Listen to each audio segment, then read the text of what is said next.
welcome one more time. It's Monday night.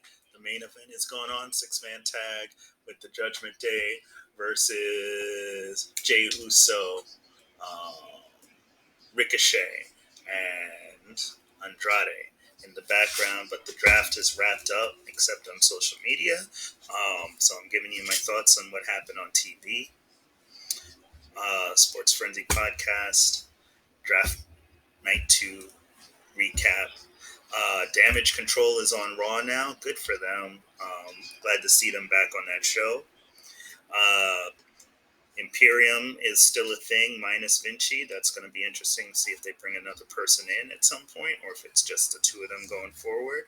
And Jade being that number one pick makes sense because the fact that she was their biggest free agent signing of the year, they need to hold on to her. Okay, cool. That second round, the only thing I noticed was that I didn't realize Braun Strowman was healthy, so good for him, and he'll be in the mix on Raw going forward. And then CM Punk gets picked also. Really cool because it pissed off Drew McIntyre, and that's what I like. I love that story with those two right now. I think they're going to do some good stuff this year. Also, just a note, Pat McAfee, second best thing to happen in Michael Cole's career.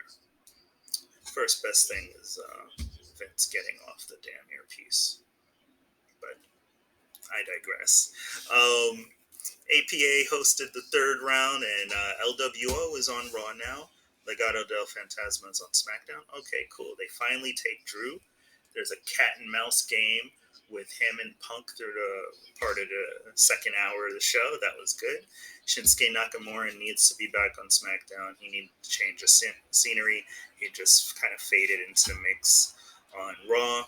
Good for that. Round 4, I got Teddy Long and Mac Militant. I was mad about that last week. How you gonna have Teddy Long come out and not play Mac Militant? But I got it this time, so I forgive you, WWE. Judgment Day will stay on Raw, another big faction. Officially drafted. Naomi staying on SmackDown. Yeah, no surprise. Dragunov to Raw. Big deal. That changes the entire championship picture on that show. Mid-card and top level card.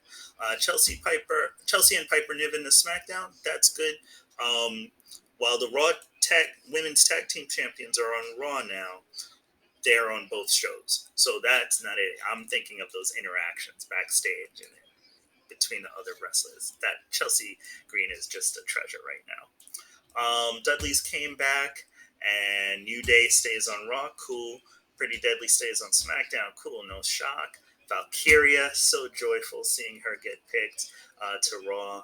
And Indy Hartwell and Candice LeRae going over to SmackDown. Interesting, because in the next round, DIY went to SmackDown. That means all of the original members of The Way are together now. I like that. Final Testament is on Raw. That's a lot of factions on that show, and it's going to create some interesting storylines if done right. Blair Davenport, seeing the look on her face, that was also a joyful thing to witness. Congratulations to her for being the last pick of Night 2 and going to SmackDown. She never needed to be on NXT, in my opinion. I think she's been ready for the main roster. So, overall, good night. Also, a really fun show to watch, as always. Those are my thoughts. Let me know if you agree or not. Either way, we'll catch you soon with new episodes as we retool Souled Out. So, see you soon. Peace.